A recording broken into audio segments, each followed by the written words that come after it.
ईश्वरो गुरुरात्मेति मूर्तिभेद विभागिने व्योमवद्व्याप्तदेहाय दक्षिणामूर्तये नमः।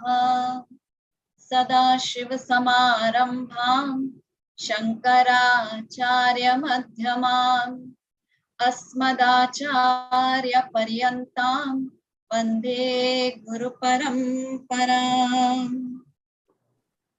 ॐ शान्ति शान्ति शान्तिः। हरि ओम्। श्री गुरुभ्यो नमः। हरि ओम्। Let's take a sankalp.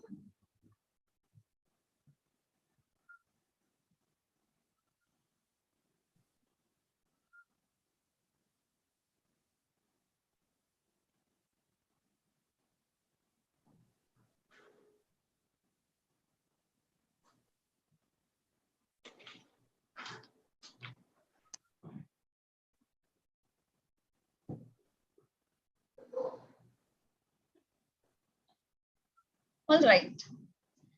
So we are looking at the Shareera Trayam, right? And we've already completed looking at the Sthula Shareeram. We analyzed the Sthula Shareeram on 4 factors, right? The 4 factors were the raw material of the Sthula Shareeram, then the components or the parts of the Sthula Shareeram, then the functions of the Sthula Shareeram and the nature of the Sthula Shareeram. So we completely analyzed the gross body, the physical body.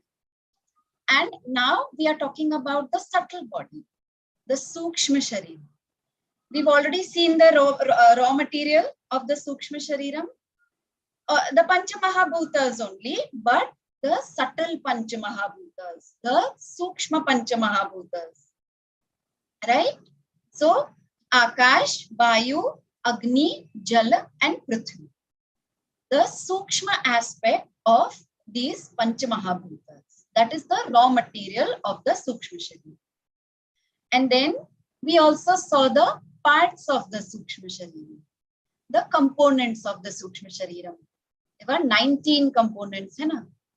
So the Pancha Jnanendriyas, which are the Pancha Jnanendriyas? Shabda, Sparsha, Rupa, Rasa, Gandha. So ears, eyes, nose, tasting, tongue and smell, nose and skin. Then Pancha Karmendriyas. So the Pancha Karmendriyas were Vak, Pani, Padav, Upastha and Payu. These are the 5 sense organs of action. And then we saw the Pancha Pranas. The Pancha Pranas. The Pran, that is the respiratory system. Apan, which is the waste evacuation system, the waste removal system of the body. Then Vyan. Vyan is responsible for circulation. And Udan, the reversal system. And Saman, responsible for digestion, converting food into energy. So that makes 15 components. And the last 4 are the Antakaranam, the 4-fold Antakaranam. The Manaha or the mind. Manaha or mind, which has the nature of Sankalpa Vikalpa. Sankalpa Vikalpa Atmaka Buddhi. So all the emotions, all the doubts, everything is attributed to the Manaha, the mind. Then we saw the Buddhi. Buddhi means the intellect. Tattvabodha defines it as Nischayatmika Buddhi. So the decision-making faculty, the rational, the reasoning out faculty, the discriminating faculty, the Vivek Buddhi that we say. That is the second aspect. Then third was Chittam or memory. We gave the example of the recorder, right? It's the best recorder. It records all the five senses, all the input, and it stores it in memory. And then ahankara. Ahankara or ego. That is identification with this body-mind sense complex as the self. Me and mine. Ahankara and mamakara. So these are the fourfold antakaranam. The four aspects of the antakaranam. So all these together make 19 components of the Sukshma Shareeram. Okay.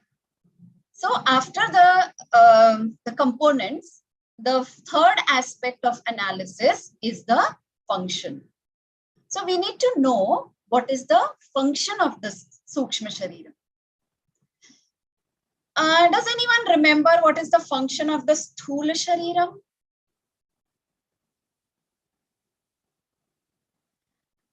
Okay, the function of the Sthula Shareeram was to provide a temporary or a rented office space or house space for the Jeeva. Okay, a space for the Jeeva to reside. That was the function of the Sthula Shareeram, the physical, the gross body. So the function of the Sukshma Shareeram is all sorts of transactions. All the transactions done by the Jeeva, if it is possible because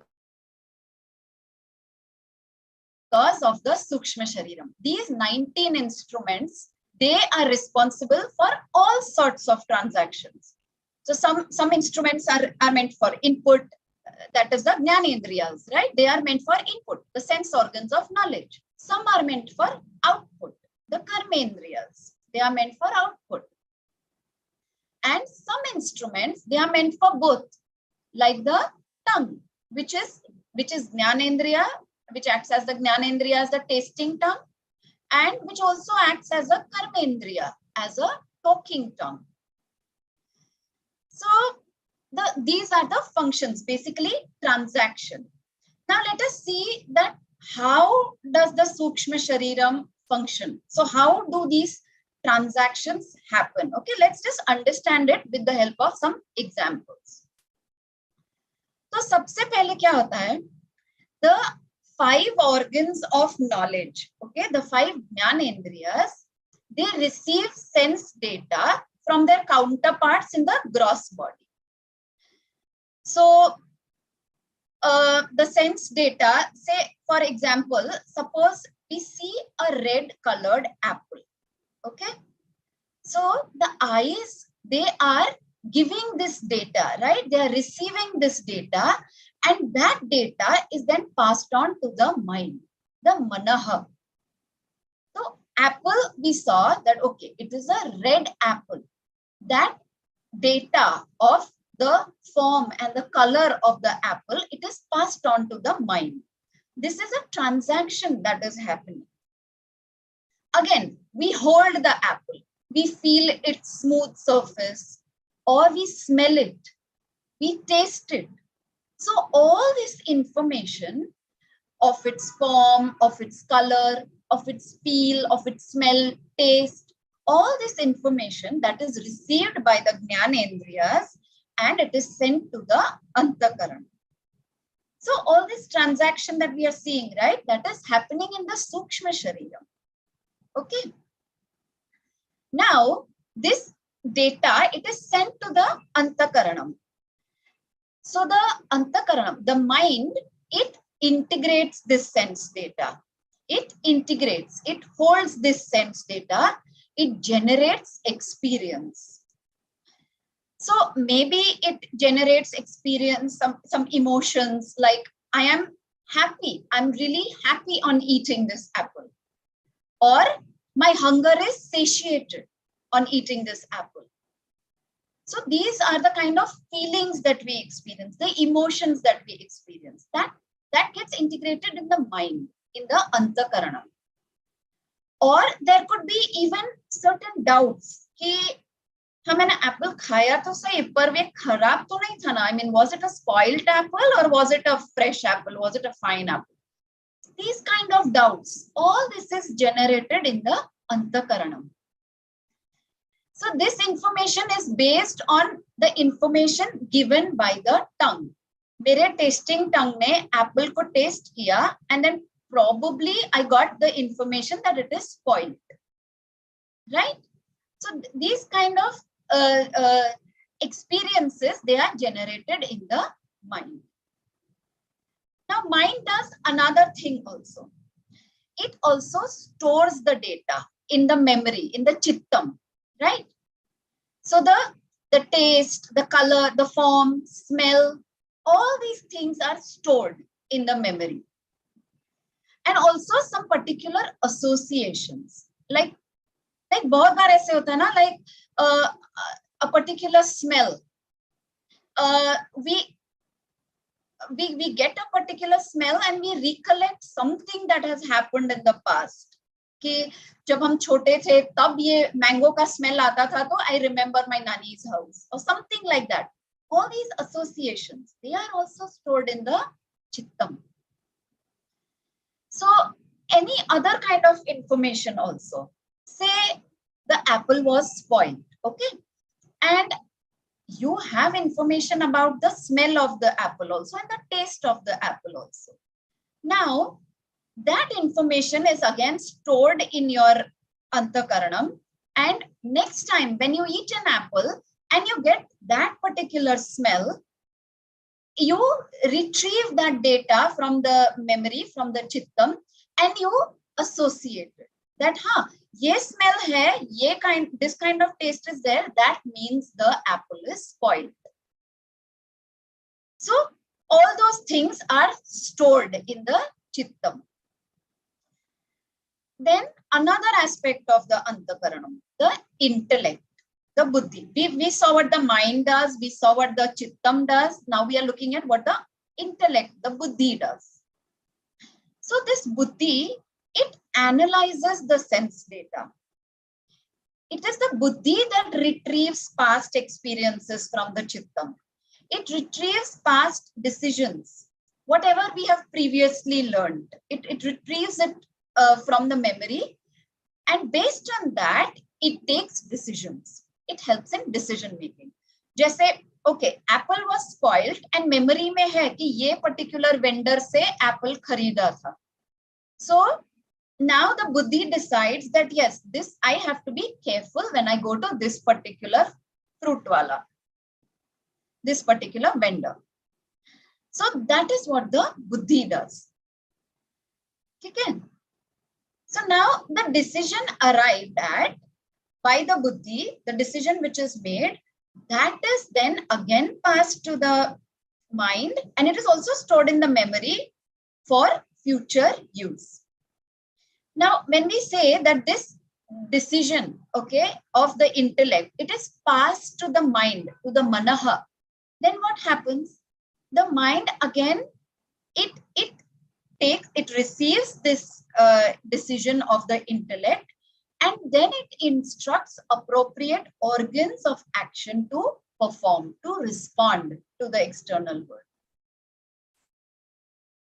Just for example, the buddhi, it makes the decision that, wow, this was a fresh and tasty apple, absolutely worth consumption. ऐसा decision बुद्धि ने, intellect ने दे दिया. So the manas, the mind, it takes this decision and then it informs the pranas accordingly. It informs the pranas that it was a good apple, function on the apple and generate energy.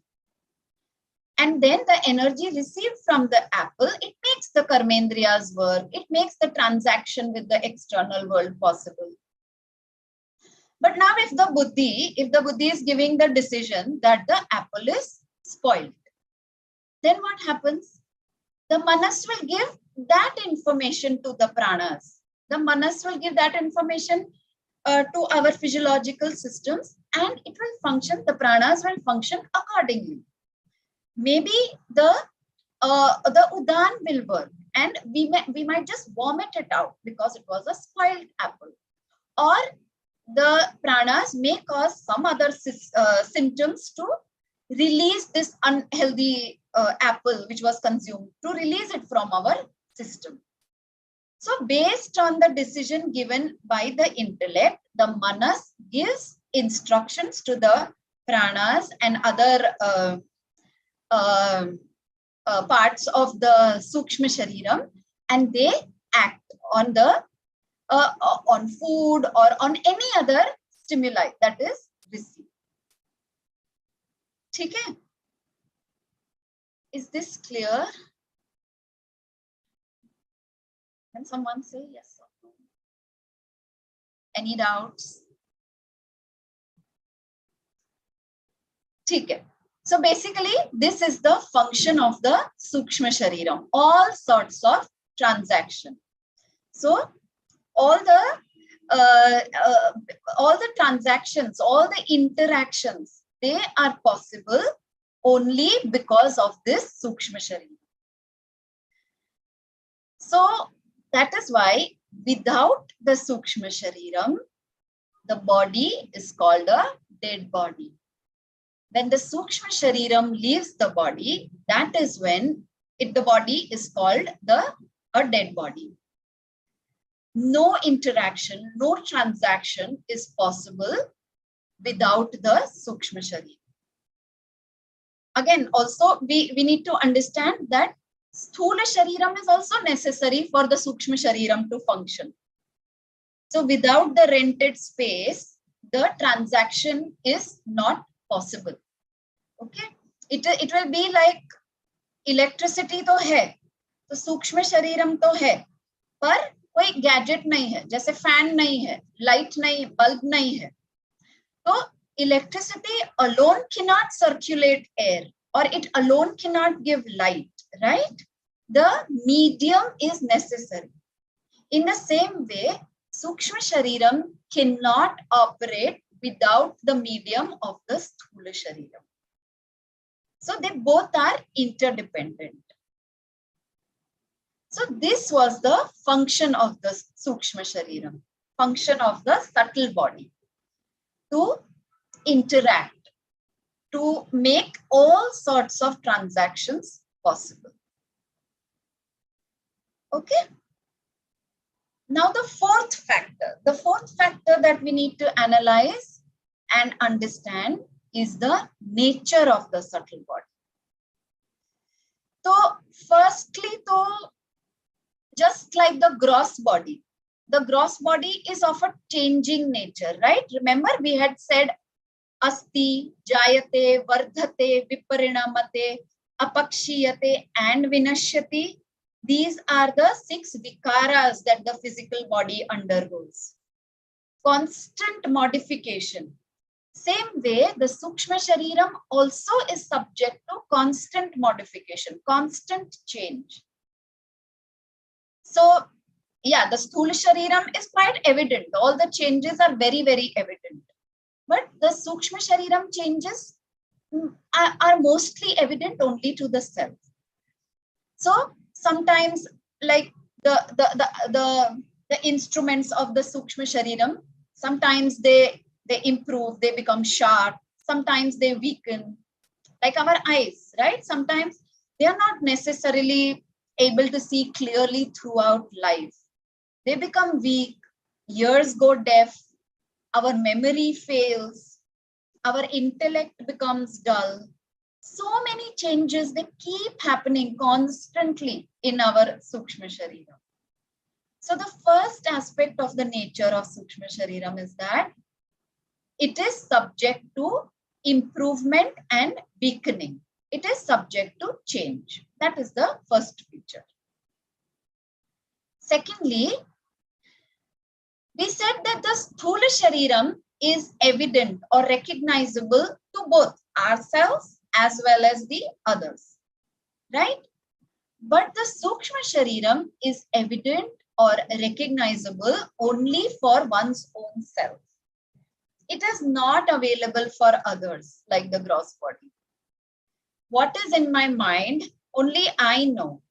So what feelings, what are my emotions, what are my doubts, only I know, until I express it using the Sthula Shareeram. Nobody else knows. It is evident only to myself. Others are not able to see my mind. Nothing. Others are not able to see my memory, my knowledge, everything of the subtle body. Only we know. Only we experience. And that is actually the main reason, right? Why there is a major complaint all the time that you never understand me. It is not possible because you cannot read the other person's mind. You cannot read the other person's thought process, emotions. You cannot read the other person's subtle body. So it is not concrete like the gross body. That is the second aspect. It is just evident to my own self. And the third feature of the nature of the subtle body is its longevity. It has a much longer life compared to the gross body. The gross body lives, a human gross body lives for a maximum of 100, 120 or 150 years. But the subtle body, it continues, it keeps on continuing in the next janma and in the next janma and the janma after that. So bodies after bodies, they keep changing, but the subtle body keeps continuing. So Bhagavad Gita has a very famous shlok for that.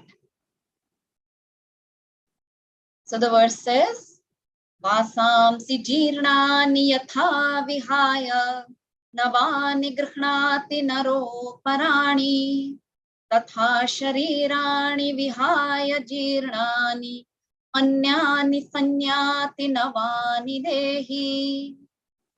Very, very beautiful verse. Always remember, Vasamsi jirnani means a person sheds the worn out garments and wears new ones. In the same way, at the time of death, the subtle body, it casts off its old and worn out gross body and enters the new one. So Vasamsi jirnani, like the old clothes, old tattered clothes, we also keep changing our body just like costumes, just like clothes. It's a very beautiful verse, very important verse. Yeah. Yes, it is. And this understanding, it will give so much liberation, no? We'll not, just like we don't hang on to our clothes, right? We don't get attached to our clothes. Same way Gita says that bodies are just removed like clothes. We just keep changing costumes like clothes. Whereas the mind, the Antakarana, the intellect, it continues. It continues janma after janma. And that is the reason, right? We are sometimes able to remember past life events also. That is why we have child prodigies also, right? In so many different fields. We have 3 and 4 year old math geniuses and music maestros and whatnot, right? That is because the samskaras from the past life, that is, they are carried forward. That because of the continuity of the subtle body. The subtle body, it continues taking up different gross bodies, like different costumes. So this keeps on going. It is a continuous process. But the question is, it continues till when? Until when do we constantly keep changing bodies like costumes? So does the subtle body ever die? Does the subtle body ever give up like this, like the gross body, like the Sthula Shareeram? Yes, until the dissolution of this universe. Dissolution of this universe means Mahapralaya. So this continuation of subtle body, so the survival of the subtle body, it goes on till Mahapralaya, till the time the entire universe gets resolved. It gets disintegrated. What we call pralay, right? Pralay and srishti. Pralay and srishti. It's a cyclic process. So at the time of Mahapralay, this Sukshma Shareeram, it gets dismantled. Only at the time of Pralaya. It disintegrates and then it merges with the 5 subtle elements. Tab tak ye continue hi rahega. So it could take like crores of years for Mahapralaya to happen. Or it could happen tomorrow. We don't know. It's a cyclic event in the universe, which nobody knows why it happens, when it happens. Okay. So it is till then the subtle body continues to live. Agar 1 crore years tak bhi agar pralay nahi aaya, to the Sukshma Shareeram, it continues to live for crores of years. And in these crores of years, it continues to take up different bodies based on its prarabdha karmas. Okay, so all different kinds of bodies. Today we have a human body. Maybe the same Sukshma Shareeram will continue, but have a mosquito body or an insect body or a devta body, any kind of body, depending on our prarabdha. Okay. So this is the nature of the Sukshma Shareeram. Now let us do a little bit of revision by comparing the Sthula Shareeram and the Sukshma Shareeram. Okay.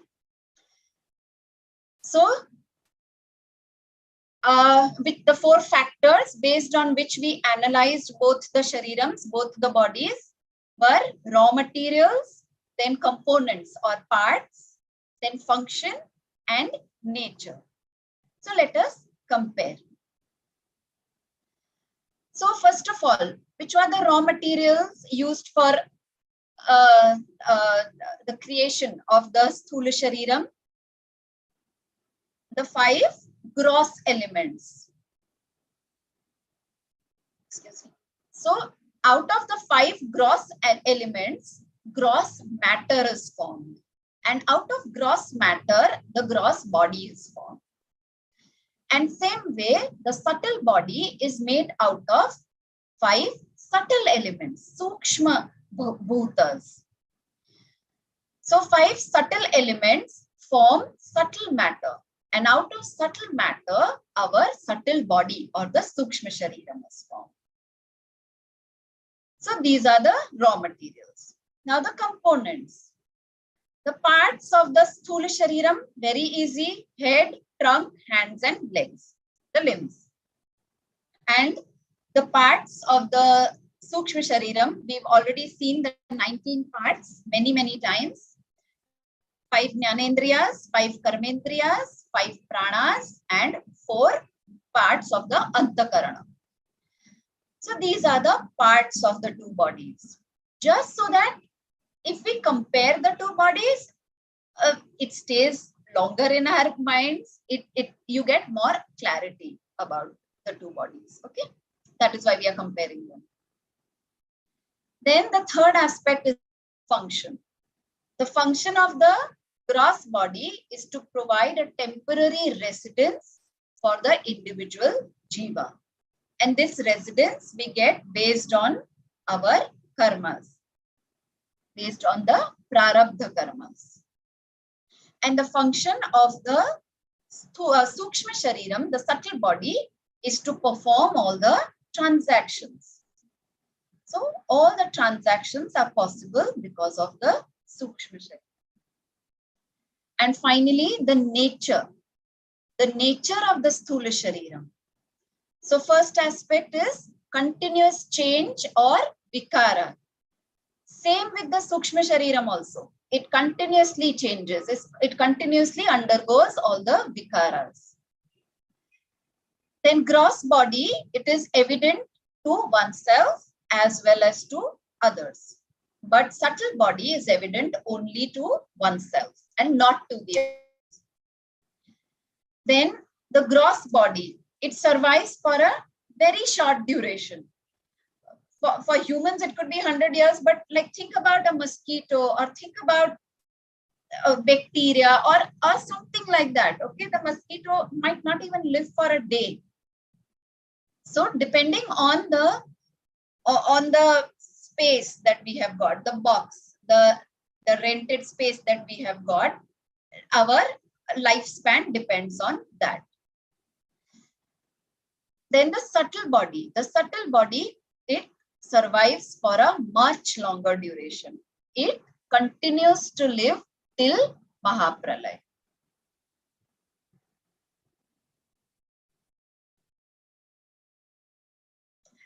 So are these two bodies, the gross body and subtle body, absolutely clear?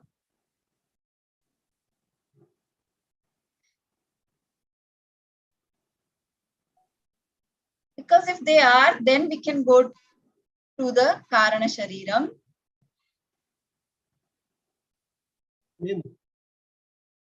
कुछ सवाल है? हाँ, मुझे पता नहीं, कुछ इसके साथ रिलेटेड हो भी सकते हैं और नॉन रिलेटेड भी हो सकते हैं. हाँ, गो अहेड, पूछिए. हाँ, मैं एक बार सब बता देता हूँ, फिर आप सीक्वेंस में लेते जाइएगा. ओके. एक तो आपने बताया था आत्मा कहीं नहीं जाती, एक बार अपनी बात हुई थी. ओके. तो आत्मा यहीं रहती है या मरने के बाद कहाँ जाती है? Okay, let's take this question by question. ठीक है. आत्मा यहीं रहती है. आत्मा doesn't go anywhere. Okay, it is everywhere. It is here. It is there. It is everywhere. It doesn't go anywhere. लेकिन ये आपको क्लैरिटी आएगी जब हम इसके बाद आत्मा का टॉपिक लेंगे, तब it will be absolutely clear to you. But for now, to answer this question, नहीं, मैं इसलिए मैं बोल रहा था कि मैं बता देता हूँ, जो रिलेटेड लगे उसका आप रिप्लाई दीजिएगा, बाकी भले नेक्स्ट में आए. राइट. ओके. आत्मा stays here, it doesn't go anywhere. सूक्ष्म शरीर कहाँ जाता है? So सूक्ष्म शरीर, it leaves the physical body because the gross body doesn't, it disintegrates, right? Gross body merges with the pancha mahabhutas. तो वो कहाँ जाता है, as in there is no particular place that it goes to, but until it finds the next, based on the next prarabdha package, until it finds the next body, the next womb or the next egg or whatever, until it finds the next body, it doesn't manifest. क्योंकि उसको एक medium की जरूरत होती है. वो भी it is in this universe only. It is not, it doesn't go anywhere else, right? It is here, but it doesn't have a medium to express. That is why it cannot, it is not evident. Okay? ठीक है. अगर ma'am आपने बताया सृष्टि के अंत तक सूक्ष्म शरीर रहता है, right? तो फिर मुक्ति कैसे मिलती है? So मुक्ति सिर्फ एक तरह से मिलती है. अभी तो हम सिर्फ सूक्ष्म शरीर की बात कर रहे हैं. वो तो मर भी जाता है. वो तो जब सृष्टि का अंत होता है तब सूक्ष्म शरीर मर भी जाता है. पर जब कारण शरीर को हम समझेंगे, then we'll understand that even after pralaya, the karan sharir still remains. So we don't get moksha even after the सूक्ष्म शरीर gets disintegrated. तो प्रलय हो गया तो खुश, मतलब चलो फ्री, like our सूक्ष्म शरीर, so all our karmas are gone. No. मुक्ति सिर्फ ज्ञान अनंतरम मिलती है. Means after you get आत्म ज्ञानम, that is the only way to gain liberation, to get freedom from this cycle of birth and death. Time लगेगा समझने में थोड़ा. टाइम नहीं लगेगा, हम जैसे जैसे वो टॉपिक पे आते जाएंगे ना तो और क्लैरिटी आती जाएगी। रीबर्थ, हाँ बताइए, आप बताइए। नहीं नहीं पूछिए। रीबर्थ में चॉइस मिलती है? हमें we have choice as far as our karmas are concerned. Okay. After that, we don't have a choice. Once the arrow leaves the bow, एक बार अपने हाथ से कर्म छूट गया, like you performed the action, it left you. After that, there is no choice. After that, depending on whatever prarabdha package you get a particular rebirth, and nobody knows that. Even Krishna says, Gahana Karmano Gati. So it is absolutely mysterious. Nobody knows that which karmas fructify, what is your next prarabdha package going to be. So what karma phalas combining is going to give you your next birth. Nobody knows that.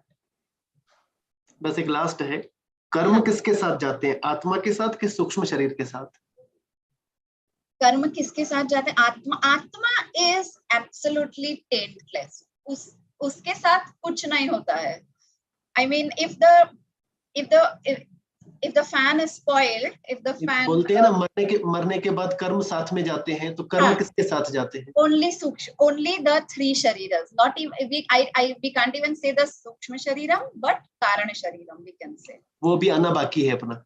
हाँ, that's what we are going to start now. Karana Shareeram. Okay. So आत्मा के साथ कुछ नहीं जाता है. It is absolutely unassociated to anything. Okay. So the karmas, they belong to the three bodies. Right. Thank you. Okay, so there is a question. How bhoot takes gross body? Okay, now this is a very controversial question and discussion. I have tried to speak to a lot of people about this, but first of all, there is no proof about this bhoot thing, right? It feels like you're solving a puzzle. Shivani, I didn't get the comment. I didn't understand the comment. So I'll unmute myself. You are talking about sthul sharir, you're talking about sukshma sharir, you're talking about karna sharir, and you're talking about karm going with the karna sharir. So and then you're talking about liberation only comes actually with the karna sharir, probably. No, not with the karana sharir. Karana sharir. It's a cause, it's a causal body. Liberation does not come with the Karana Sharir also. Liberation comes when you get Atma Jnanam, when you get self-knowledge, and you do not claim any of these three bodies as your own self. Right now, we keep claiming it, okay, again and again. We are so attached to it. We keep, even after this body dies, we still hold on to our thoughts. Imagine it keeps coming. We hold on to the subtle body. It keeps coming janma after janma. And the Karana Shareeram also, it doesn't leave us like that until we deliberately get Atma Jnanam, until we deliberately find our true self. Okay. So that's okay. So that is what my comment was, that it feels like it's a puzzle and then you're fitting in pieces that how do you actually get Atma Jnana? Frankly, even still, I don't know how do you get Atma Jnana, but I guess. Let us wait for a few more weeks. We are very near to the to understanding that. So let us wait. Yeah, sure. Okay. So yes, 𝐒𝐡ā𝐬𝐺, I'm coming back to your question about bhoot. Okay. So first of all, bhoot, nobody knows for sure about what this bhoot is and all. And still, yes, I have spoken to a lot of people about it, but I haven't got a satisfactory answer so far. But of whatever I have gathered from my teachers and a lot of other people with whom I have discussed this, what happens is the Sukshma Shareeram, when it leaves a particular body, and it still has a lot of what do you call, a lot of kamas, a lot of desires to do actions, to do certain things, you know, so many attachments left, ye reh gaya, whatever. If they are so strong, then maybe they find another physical body as a medium, and through that physical body, they act in a certain way. Like there is this very famous story about a soldier in our Indian army only, if anyone knows about it. So, and it is so famous, they actually leave a chair for him, for that particular person who has passed away so many years ago. Because the soldiers believe that he's still present. He has acted so many times through different people. So this is beyond I can't really comment with confirmation on this, but this is my understanding so far, that the subtle body, say for example of that particular soldier, it takes up other subtle bodies as a medium to act out. Like he wanted to warn the soldiers about some attacks and all that, and he did it through some medium, like through dreams and through speaking to, not literally speaking, but through other gross bodies, through other people's Sthula Shareeram. So this is the best I could answer your question about Bhoot and all those things, 𝐒𝐡ā𝐬𝐭𝐫𝐺, for now.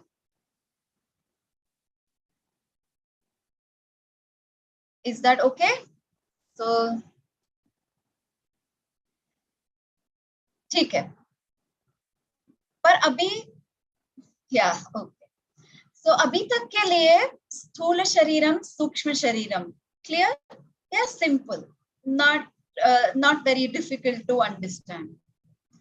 So now we'll look at the Kaarana Shareeram. Okay, Kaarana Shareeram, it is the subtlest of the three bodies, and hence it is the most abstract and the most difficult to understand.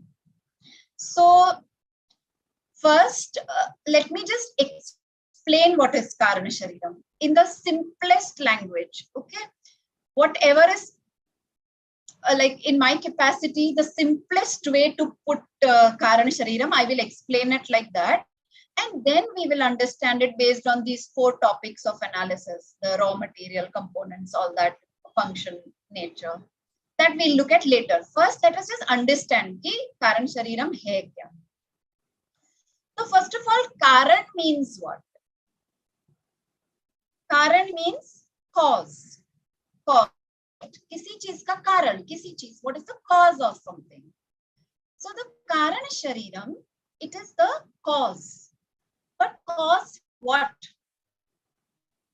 So Tattva Buddha says, Shareera dvayasya karanam. So Shareera dvaya means it is the cause for the other 2 bodies to come about. It is the cause for the Sthula Shareeram and the Sukshma Shareeram to come about. Okay? So Kaarana Shareeram is the cause of the Sthula Shareeram and the Sukshma Shareeram. ये एक point एक park करके रख दो दिमाग में. Now, from whatever we have studied so far, since the beginning of our course, do you know why we get embodiment? Means why do we keep taking birth again and again? Why do we take birth as a human being or animal or deva or anything? Why do we keep taking birth again and again and coming back to samsara again and again?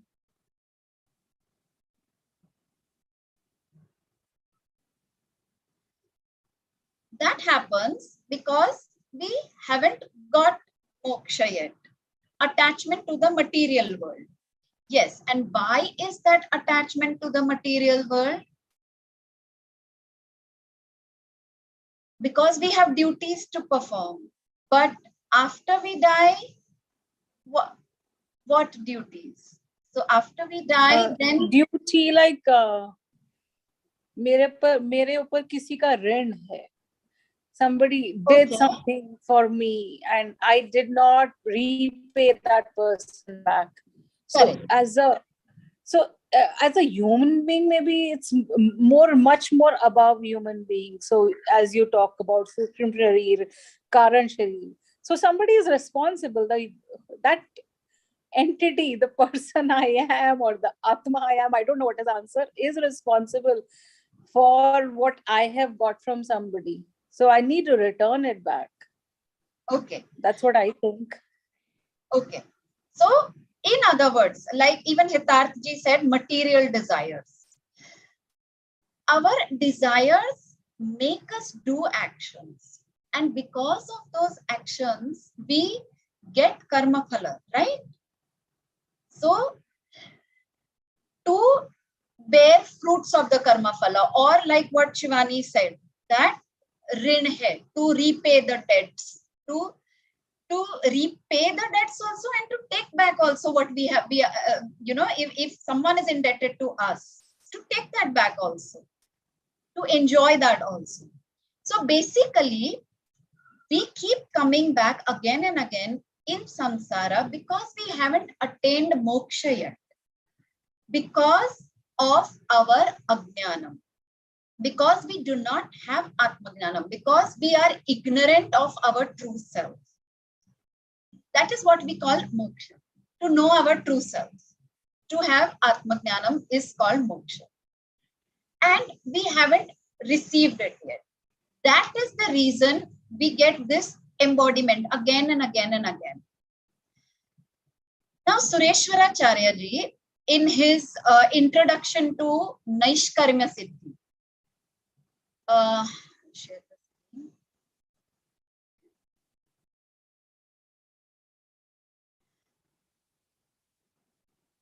so there is a very important text which is called Naishkarmya Siddhi. And in the introduction to Naishkarmya Siddhi, Sureshwaracharya, he talks about this embodiment. And he says that हम ignorant है, okay? हम अज्ञानी है, इसके लिए directly हमें embodiment मिल जाता है, वैसा नहीं है. Embodiment and dukham, this samsara, all that, it is not a direct product of ignorance, but it is a 7th generation product of ignorance. 7 steps are there. So, सबसे पहले क्या है? The first step is that we are ignorant about our true self. We don't know what we truly are. And because of that, we have a misconception about ourselves.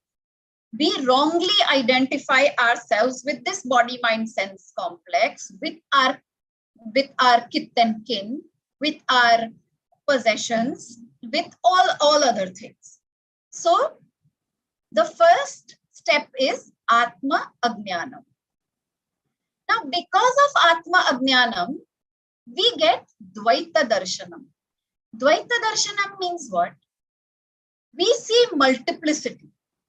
हम अपने आप को truly पहचानते नहीं है.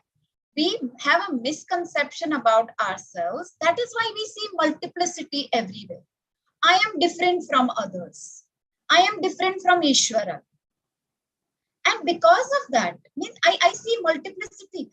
If I am alone, okay, I don't fear myself, right? But say there is an interview, okay, for a job or something. If I am the only candidate, do I have any fear? They are going to take me. But if there are many other people, if there is a multiplicity, if there are differences, different people, then there is a fear कि मुझे ये job मिलेगा कि नहीं. We do not fear ourselves. Okay. So because of this multiplicity, I have fear. I have so many shadvairis. I have jealousy because I see myself as different from the others. So I am jealous of that person. I see myself as different from the others. So I feel angry. So I see people and situation as good and bad based on how they affect me. I see differences. So Atma Ajnanam, it leads to Dvaita Darshanam. Dvaita Darshanam means this multiplicity. I see everyone as different from myself, and I see God also as different from myself. Now this Dvaita Darshanam, that leads to something which is called Shobhan, Ashobhan, Adhyasa. Adhyasa means superimposition. So because I'm seeing everyone as different from me, so I don't see things as they are. I see things, I see people, I see situations as likable or unlikable. Shobhan, Ashobhan. So I give these labels to things and situations and peoples. I call them Shobhan or Ashobhan. So we do not accept them as they are, but we like favorable situations and we dislike unfavorable situations. So that is the third step. Because I see differences, I don't see them as they are, but I see them as Shobhan or Ashobhan, likable or unlikable. And that leads to the fourth step. Now, when I start seeing things, situations, people, everything as likable or unlikable, favorable or unfavorable, because of that, what happens? I have raga for certain things, I have dvesha for certain things. So I have very strong, pronounced desires for something, like for these favorable things, so strong ragas. And I have pronounced dveshas or desires to not encounter certain things. Dveshas, dislike. So this is the fourth step. कि राग द्वेषा एकदम strong हो जाता है. And because of raga dvesha, what happens? We do vihita pratisiddha karmas. We are propelled into doing action because of these raga dvesha. We are propelled into doing so many actions which may not be aligned also with Dharma Shastras, with what the Shastras are saying. So, vihita pratisiddha karma, any karma, whether you do a vihita karma, means karmas that are aligned with the Shastras, or you do otherwise, pratisiddha karmas. Any kind of karma, they will generate papa and punya, right? Whether if it is a good karma, punya. If it is a bad karma, papa. So that becomes the sixth step. And because of this punya papa, it has an associated result. It has a karma phala. So because of that karma phala, to enjoy that karma phala, to exhaust that karma phala, one has to take birth. One has to have this embodiment. One has to keep coming back to samsara. And another name for embodiment is dukkham only, because embodiment is nothing but bearing the pains of the samsara. So this is the entire cycle, the 7 steps. Firstly, because of our ignorance about our true nature, we have Dvaita Bhavana. Dvaita Bhavana. We see ourselves as different from the others. Because of this Dvaita Bhavana, because we see everyone as different, I see myself as exclusive. That is why I have Shobhan, Ashobhan, Adhyasa. That is the third step. That is favorable, unfavorable conditions. I add those kind of labels to situations and things and people. Because of which we have raga and dvesha, strong ragas and dveshas. And because of which they drive us, they push us, they propel us to do vihita pratishidda karmas. And because of doing those karmas, we get papa and punya as karma phala. And to experience those karma phalas, we get embodiment. Means we have to take birth. Are these 7 steps clear? Because these 7 steps have to be remembered. तो ऐसे नहीं है कि हम अज्ञानी हैं इसलिए हमें बर्थ लेना पड़ रहा है. तो ये खाली अंडरस्टैंडिंग के लिए है. So Sureshwaracharya has given these 7 steps कि हमारा अज्ञान हमको कैसे 7 steps के वजह से embodiment के तरफ लेके जाता है. That is why we have to take birth again and again.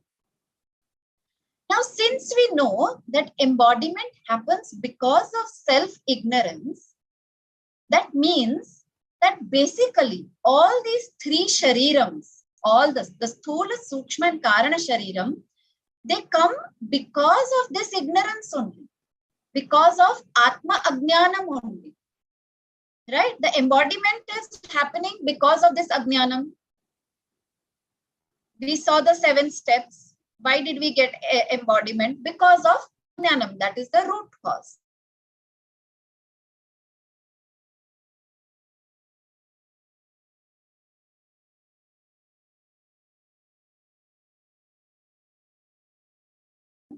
Because of ignorance of our true self. So now that we know this, we can easily understand what is Karana Shareeram. Karana Shareeram, or the cause, the causal body, it gives rise to the Sukshma Shareeram, which in turn gives rise to the Sthula Shareeram. This Karana Shareeram is nothing but a big bag of our Punya Papas karmas done in the infinite past janmas. So that is the Karana Shareeram, the big bag of all the Punya Papa karma phalas, the karmas which are done in the infinite past janmas.